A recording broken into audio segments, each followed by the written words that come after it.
আসলে অনেক সময় বনবাজার এলাকায় দাঁড়িয়ে ক্যালকেশিয়ান অর্থাৎ শুদ্ধ বাংলায় বক্তৃতা করা মনের মধ্যে এটা চায় না। আমরা বাড়ি করে যে ভাষায় কথা বলি ওই ভাষাতে ভালো লাগে। এখন মহিলারা অনেকেই বলবে যে খেয়েছিল গিয়েছিল, এটা মজা লাগে না। অনেক সময় একটু মজার ভাষাতেই বক্তৃতা করলে অনেক সময় ভালো লাগে। এই নির্বাচন কিন্তু ত্রিপুরার মানুষের জন্য খুব গুরুত্বপূর্ণ নির্বাচন। আমরা ত্রিপুরা করতাম। আমি এডিসিতে যখন প্রচার করতে আসলাম তখন এখানে বিজেপির বন্ধুরা ছিলেন, তখন আমরা এক দিতে পারিনি।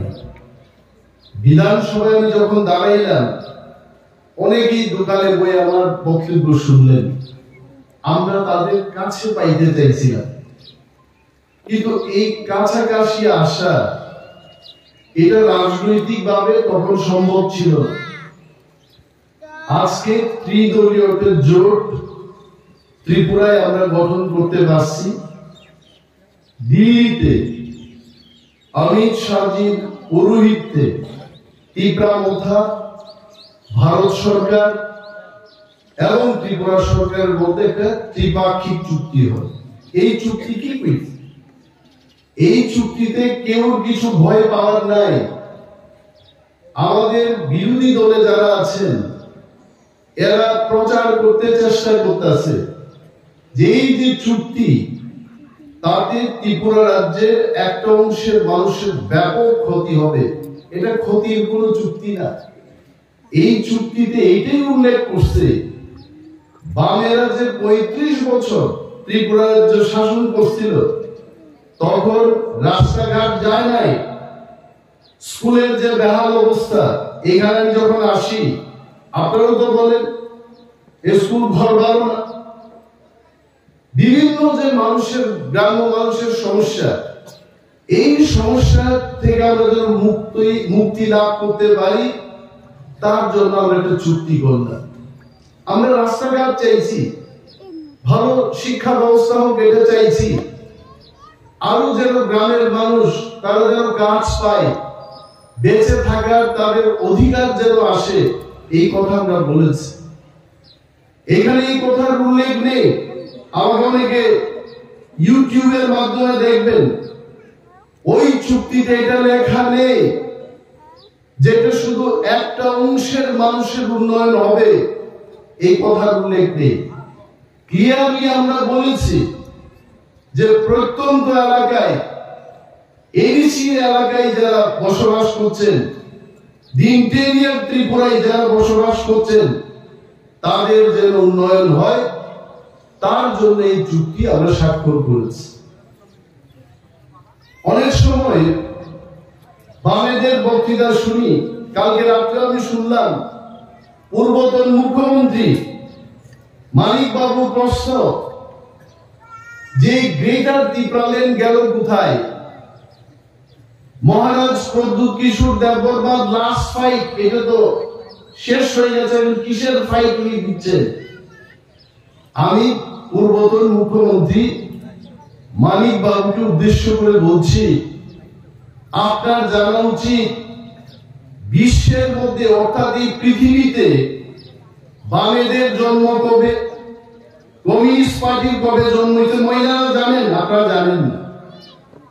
বামেদের জন্ম আজকের না, 176 বছর আগে এই কমিউনিস্ট পার্টির জন্ম।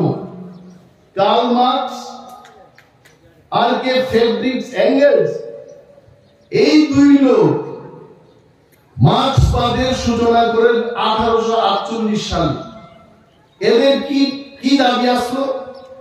কইছে কই এখানে যারা মহিলারা বই দিচ্ছেন কেউ পাবে কেউ পাবে না, এটা হবে না, সবাই ভালোভাবে থাকবেন।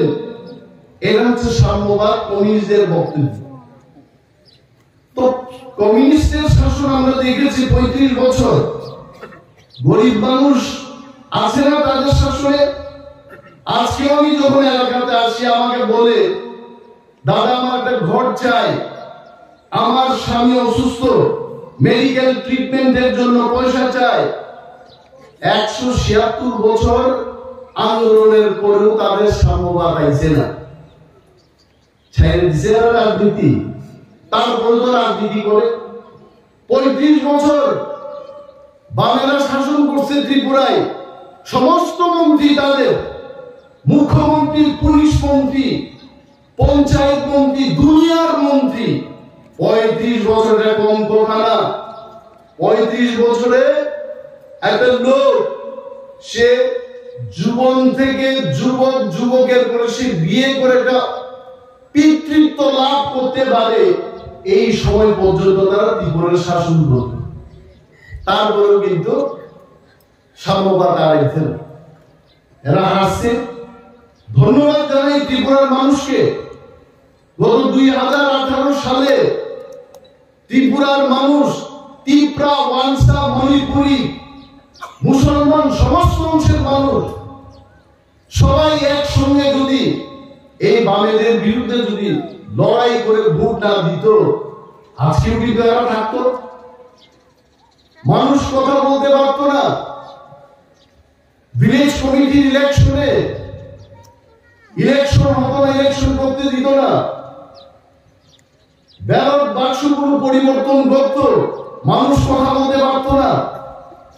বিডিও থেকে শুরু করে পুলিশ, এভরিওয়ান সিপিএম এর লোকগুলিকে বসিয়ে রাখতো, বিরোধী দলের লোক পিটা খাইতো, তারপর কমপ্লেন লেখার কোনো জায়গা ছিল না। এরা গণতন্ত্রের কথা বলত। রাজাবাবু লাস্ট ফাইটের কথা এরা বলছে, আরে লাস্ট ফাইট তো টাইম দিছিল। আপনাদের মনে আছে কেন? সমীর নিশ্চয় মনে আছে। বামেরা এইবার যে 2023 ইলেকশন গেল, ইলেকশনের বিকেল বেলায় সাংবাদিক সম্মেলন করতে, আমার মনে আছে কি কইতে, কই নির্বাচন খুব সুষ্ঠুভাবে হইতে, সব মানুষ ভোট দিতে পারছে, তাদের কোনো কমপ্লেইন নাই। এটা আমার কথা না, আপনারা ইউটিউব দেখেন। তারপরে পরের দিন থেকে, অর্থাৎ নির্বাচন যেদিন শেষ, পরের দিন থেকে এরা কনফিডেন্ট। এদের সমন্বয় কমিটির কর্মচারীরা চাঁদা তুলতে আরম্ভ করছে। আমরা করতেছি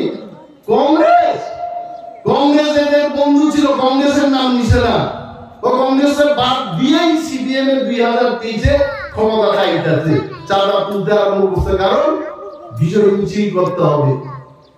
যেই বাক্স ত্রিপুরা মথার তারা দ্বারের কাছে আনছে না, এরা বলছে ত্রিপুরা মথা বড় জোর 4-5টা সিট জিতবো, এটা পার্টি না।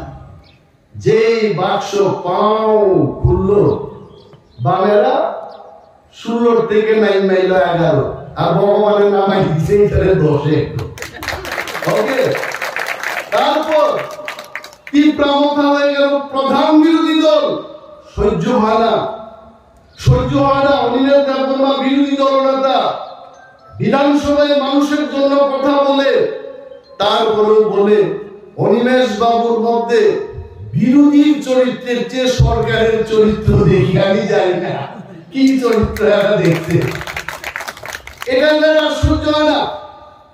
আর এরপরে এখন মালিক বাবু বিভিন্ন জায়গায়, ত্রিপুরার বিভিন্ন জায়গায় বক্তৃতা করে বলেন যে ত্রিপুরা মথার কারণে আমরা বামেরা ক্ষমতা দখল করতে পারি নাই। বলছে যে 22টা জেনারেল সিটে যদি ত্রিপুরা মথার প্রার্থী দাঁড় না করাতো, বামেরা বলে সরকার আইতো। আচ্ছা বলেন তো, ত্রিপুরা মথা বলটা কি সিপিএম এর বাঁচানোর জন্য আমরা করছি? আমাদের তো দাবি দাওয়া আছে। নির্লজ্জ ভাবে এখন বলেন উনি যে ত্রিপুরা মথার কারণে আমরা ক্ষমতায় আইতে পারছি না। আরে মহোদয়, আপনি তো কইছিলেন, আপনার দল কইছিল, সবাই ভোট দিছে, সবকিছু ঠিক আছে, রেজাল্টের পরে আপনাদের বাক্য চেঞ্জ হয়ে গেল, কি ব্যাপার? আসলে বামেরা বুঝে না। সেদিন উনি আরো বক্তৃতায় বললেন, আমরা মানুষের জন্য সবকিছু করেছি, কিন্তু মানুষ ওনাদের সাথে বেঈমান করেছে, এটা ওনার বক্তব্য। এইভাবে কি মানুষ ভোট দেবে বলুন? এই আশ্রমবাড়ি বনবাজার এলাকায় সিপিএম এর রাজত্ব অন্তত 65 বছরেরা রাজত্ব করছে এই এলাকায়। আমাদের ত্রিপুরায় কংগ্রেসের সরকার, এখানে বিদ্যালয় পড়ায় এমএলএ। ত্রিপুরা রাজ্যে জোটের সরকার, এখানে কংগ্রেস বিদ্যালয় পড়ায় এমএলএ। তখন তো সিপিএম এর রাজত্বই ছিল। কেন আজকে একটা চাষার ঘরে টিসিএস অফিসার হইল না? একটা সান্তালের বাড়িতে কেন একজন সুদক্ষ অফিসার জন্মগ্রহণ করলো না? তার জন্য কংগ্রেস দেবনা দায়ী না বিজেপি পার্টি দায়ী? এই সময়টার মধ্যে আপনারা চিন্তা করেন, এই যে হাইওয়ে সড়ক সমিতি ঠিকই বলেছে, এটা ত্রিপুরা রাজ্যে আগে একটাই হাইওয়ে আছে। এই হাইওয়েতে যখন পাহাড় থেকে ধস নামতো, আসাম আগরতলা সড়ক বন্ধ। আমার মনে আছে 2018 ইলেকশনের আগে আমাদের ত্রিপুরার বিজেপির পূর্বতন মুখ্যমন্ত্রী বিপ্লব বাবু, উনি প্রদেশ কমিটির সভাপতি ছিলেন। চুরাইবাড়ির কোথাও গিয়ে উনি হাইওয়েতে গিয়ে দান রোপণ করছেন। আপনাদের মনে আছে এটা? এটা বামেদের আমলে। আর আজকে যখন বিজেপির সরকার আইতে, ওই হাইওয়েটা তো ডাবল লেন করেছে, তারপরে আরো 6টা কমপ্লিট হয়ে গেছে হাইওয়ে, আরো 2টো হচ্ছে। টোটাল ত্রিপুরা রাজ্যে আজকে এই ন্যাশনাল হাইওয়ে আপনারা কল্পনা করতে পারেন? আর সেই দিন আমরা দেখবো আবার যদি ভারতীয় জনতা পার্টির সরকার, মোদীজির নেতৃত্বে তৃতীয়বার যদি সরকার হয়, আমি আশা করছি, আমি আশা রাখছি, এটা আমি কেউর থেকে এটা শুনি নাই, নিশ্চয়ই আমাদের খোয়াইয়ের লোকেরা ট্রেনের যে যোগাযোগের যে ব্যবস্থা, এটা মনে আমাদের ভাগ্যে আনতে পারে। আর এরা কি করছে? বামেরা কি কইছে? আন্দোলন করতেই এখান থেকে চাষা, জোড়া, মুন্ডা, তেলেঙ্গানায় নিয়ে যেত আগরতলায়। দাবি কি? ত্রিপুরায় ধর্মনগর থেকে সাবরুম পর্যন্ত রেল লাইন সম্প্রসারণ করতে হবে। বুঝছে? আন্দোলনই করাইছে মানুষের। চাঁদা, চাষাদের থেকে, কৃষকদের থেকে চাঁদা তুলতে তুলতে কৃষকরা টাইম দিছে না, কৃষকদের চাষবাস করার টাইম দিছে না, শুধু আন্দোলনে চলো। আল্লাহ আন্দোলনটা কই রাখবো জিগাইছে, কিন্তু চাষারা, কৃষকরা জিগাইছে, কই দাদা দিই যে আন্দোলনে যাবো, মিটিং এ যাবো, আর এই লাঙ্গল জুয়াল এগুলো তো রাইখে দিব, কইছে এটা ছাদের উপর তুইলা দাও, চলো আমরা আন্দোলনে যাই। কৃষকের অবস্থা শেষ। কৃষক আর কৃষি কাজ করতে পারে না। আর যারা নেতৃত্ব দিছে, এটা আমার কথা না, যারা কৃষক সভার নেতৃত্ব দিছে, একটা লোক কৃষক অংশের মানুষ নাই। এরা সব বাবু, এরা কৃষক নেতা সাইজা কৃষকদের জীবন শেষ করছে। এরা হচ্ছে বামপন্থী। এদের ভোট দেবেন? দেখছেন এরা পুরো চেহারা দেখেন? এরা এখন না, শোষণ করেছে, এরা জানে।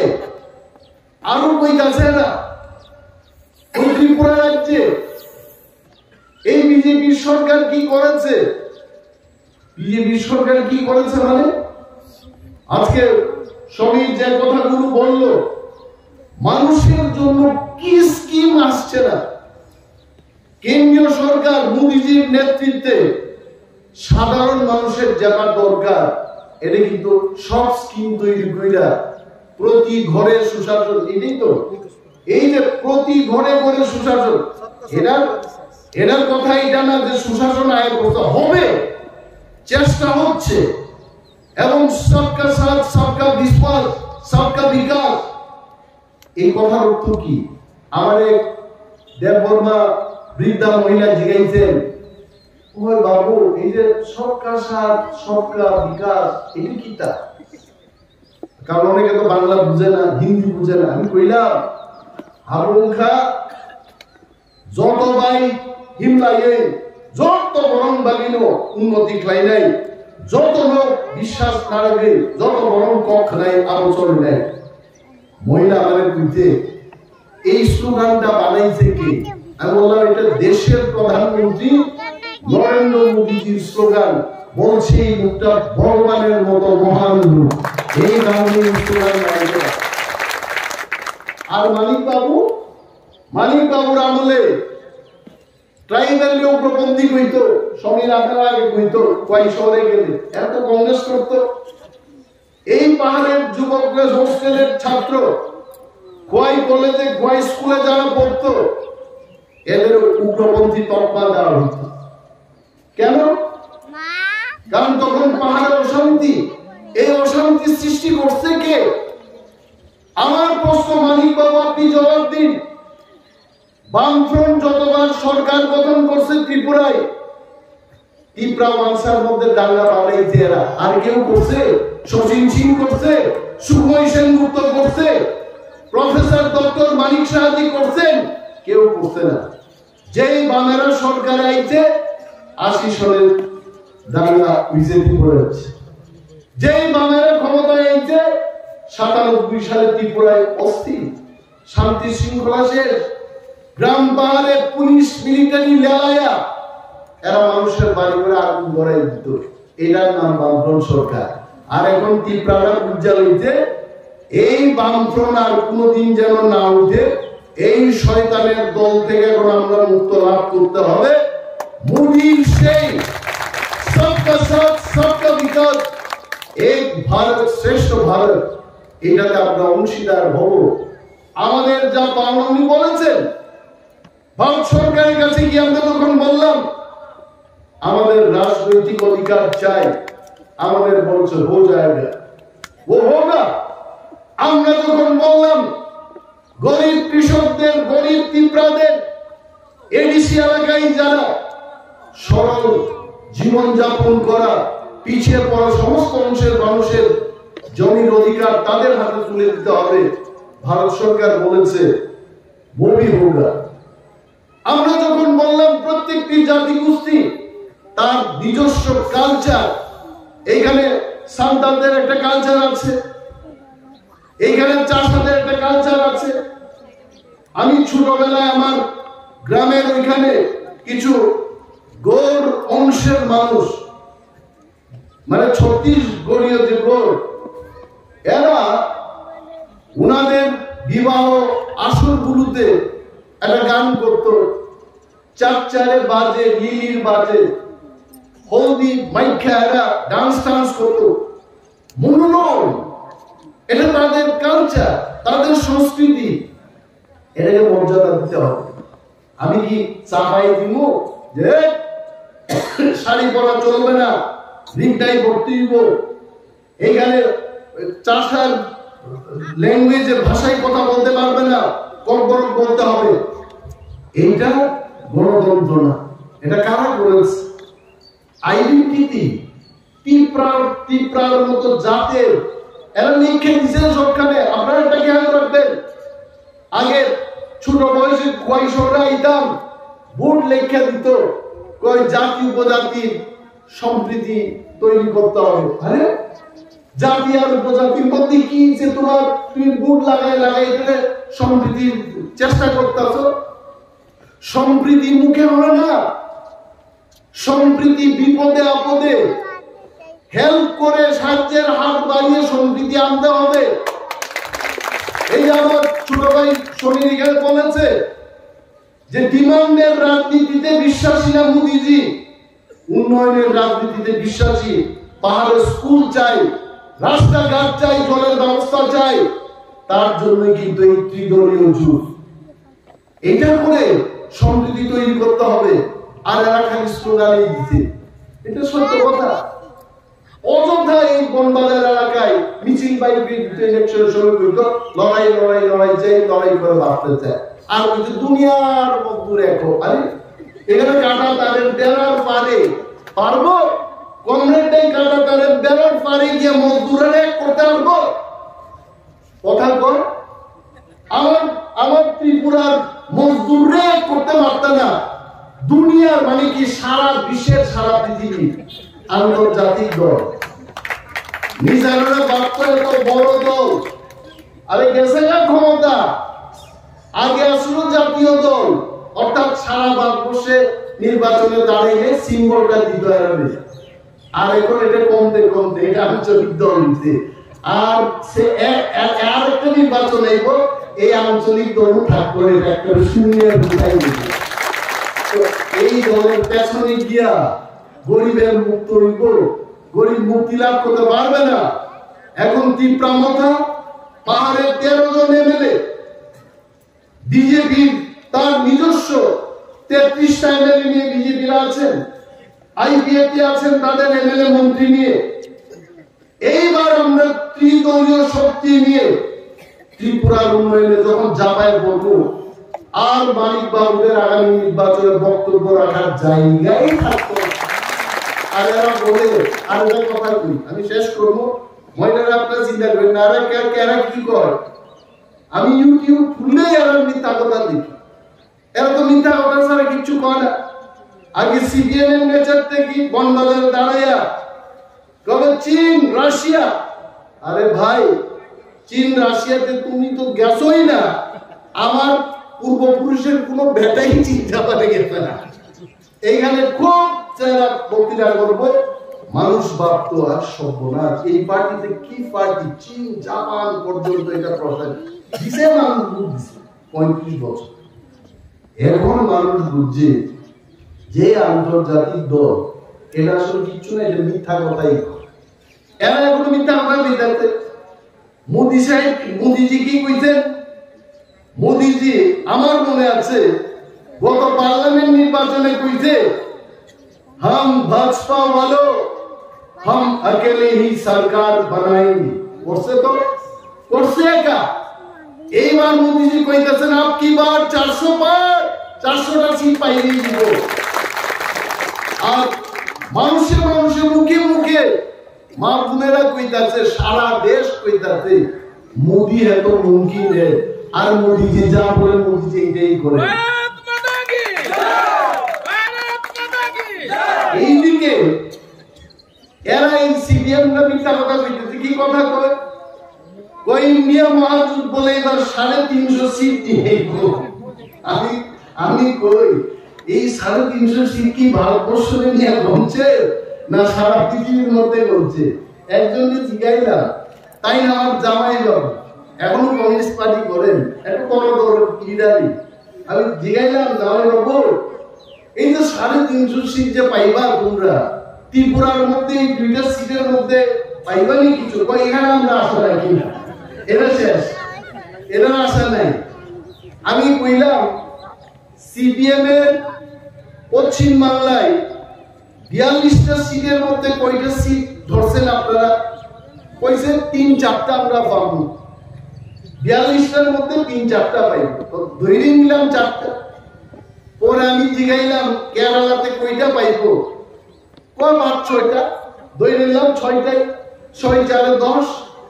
আমি উনারে জিগাইলাম জামাই বাবু তো কই 350-র মধ্যে 10টা সিট আইলো, আর কে আইবো এই সাইডে? আমরা যারা যুগ সঙ্গীরা নিয়ে শুনেন, এইটা কোয়াই নদীতে নৌকা নিয়ে জল মানে নদী ফাইল করার ঘটনা না, এটা সারা দেশে 2020 যে সিপিএম এর পশ্চিম বাংলা, ত্রিপুরার কেরালা, ত্রিপুরায় তো 2-2বার হারছে, পশ্চিম বাংলাতেও হারছে, একটা লোকসভা আসন নাই, কইতাছে জমি, আর এরা কইতাছে 350 সিট নিয়ে আইব, হবে না, এটা মিথ্যা কথা। আর এরা নানা প্রচার করতে পারে, আমি জানি, আমরা খবর পাইছি যে এরা একটা বেজাল লাগাবে, এরা যে প্রার্থীদের নির্বাচন অব্দি টিকায় রাখবো এই প্ল্যান নাই, এরা প্ল্যানিতে বাইকে যাওয়ার প্ল্যান। ফুটবল খেলতে নাই না, যখন দেখেছে বিরোধী দল একেবারে গোলের পর গোল দিতে, তখন সব প্লেয়ারের দেখবেন কেউ বুকে শ্বাস নেই, কেউ পা ব্যথা, কেউ রক ভেঙে গেছে, সবাই কইব না খেলা হবে না। এরা বাইকে যাওয়ার প্ল্যান, এদের কিচ্ছু করতেই তো না। এরা এখন ফিডাফিডির একটা শো দেখায় আর বলবো আমরা ইলেকশন বয়কট করব, আমাদের গণতন্ত্র নাই ত্রিপুরার যে আমরা বয়কট করব, এটাই তাদের নিয়ম। কিন্তু এরা কয়েকদিন বক্তৃতা করবো, কইরা বয়কট করে দিল, শেষ। এটার নাম সিপিএম। আর এদের পেছনে আপনারা যাইবেন আর একটা টেকনিক এরা এখন করে, আগের পূর্ব যারা চেয়ারম্যান মেম্বার এদের নাম এবং মোবাইল দিয়ে মোবাইলে নাকি ক্লাস করে। আমি কই আমরা ময়দানে নাইনি সবাই 100 জনকে তো বুঝাতে পারবো না, 90 জনকে পারবো, 95 জনকে পারবো। আর বেটারা মেলার মাঠের অফিসে বইয়া মোবাইলে ফোন কইরা পার্টি করবো, এদের আর কোনো শক্তি নাই। এই মোবাইল একদিন দেখবেন এই মোবাইল চার্জ করার টাকাটাও আর থাকতো না, তখন আর মোবাইলেও ক্লাস ছিল না, নিশ্চিত। আমি আর বিশেষ কিছু বলবো না। আপনারা যথেষ্ট ভাবে আশারামবাড়ি কেন্দ্রে আমাকে আশীর্বাদ করেছেন, এখনো আছে। এবং আমাদের এই কথা বলে বিশেষ করব যে সারা ভারতবর্ষের মধ্যে কিন্তু এই সমীক্ষাটা করলে আমার মনটা ভালো লাগে। এটা আমার কথা না, এটা বিজেপির কথা না। সমীক্ষক, নিউজ পেপার, টিভি চ্যানেল গুলো কইতে যে 400টা সিট যে জিতবো বিজেপি এবং সহযোগী অর্থাৎ এনডিএ, প্রথম 10টা সিটের মধ্যে পূর্ব ত্রিপুরা আমাদের সিটটা প্রথম 10টা সিটের মধ্যে থাকবে। তাহলে আমাদের কর্তব্যটা কি? আমাদের কর্তব্যটা হলো 26 তারিখ যত ঠান্ডাই হোক জল দিয়ে স্নান কইরা সরষের তেল, নারিকেলের তেল যে যাই মাখে, নিবিয়া মুসল যা যে মাখে, মাইকা যে যার ভাবে কেউ, আমি যেমন আগে অমিতাভ বচ্চনের স্টাইলে চুল আশ্রাইতাম, এখন আশ্রাই না, চুলই নেই। তো যে যার স্টাইল দিয়া আপনার স্নান করবেন, ভোট দিবেন। তীব্রামতার অনেক সমর্থক কইতে পারে আনারস তো নাই, আনারস এইবার নেই, কারণ এইবার একটাই সিম্বল, পার্লামেন্টে কৃতি দেবী দেববর্মার যে সিম্বল, মহারাজার বরগুণের যে সিম্বল, এটা হচ্ছে পদ্ম ফুল। তো পদ্ম ফুল, এই পদ্ম ফুলে গিয়া তীব্রামতা, আইপিএফ এবং বিজেপির সমর্থকরা ভোট দেবে, এটাই আমাদের সিম্বল। আর দেখবেন সকাল 10টা না হইতে হইতে ভোটের মার্জিন এমন বাড়বো, আমাদের দুই প্রার্থী পশ্চিম ত্রিপুরা এবং পূর্ব ত্রিপুরা ভোটের ভারে, যেমন মানুষের যে তুলা বহন করে নিয়ে যায়, দান কাঁধে নিয়ে দেয়, বেশি পরিমাণে দান নিলে এটা হাত পায়। আমরা প্রার্থীরাও ভোটের ভারে এত সমর্থন পাইব, হাঁপাইব। আর এরা ও মামি ভোট দেন, ও কাকা ভোট দেন, কেউ দিত না। সব ভোট পড়বে পদ্ম ফুলে, একদম পদ্ম ফুল, লক্ষ লক্ষ ভোটের ব্যবধানে এইবার জয়লাভ করবে। আপনারা শুধু নির্বিঘ্নে নিশ্চিন্তে ভোট কেন্দ্রে যান এবং ভোট দিন। আর বিশেষ কিছু বলছি না, সবার কাছে কৃতি দেবী দেববর্মাকে সমর্থন জানিয়ে পদ্ম ফুল চিহ্নে ভোট দেবেন, এই অনুরোধটা রেখে আমার বক্তব্য শেষ করছি। তীব্রামতা, আইপিএফটি, বিজেপি জিন্দাবাদ।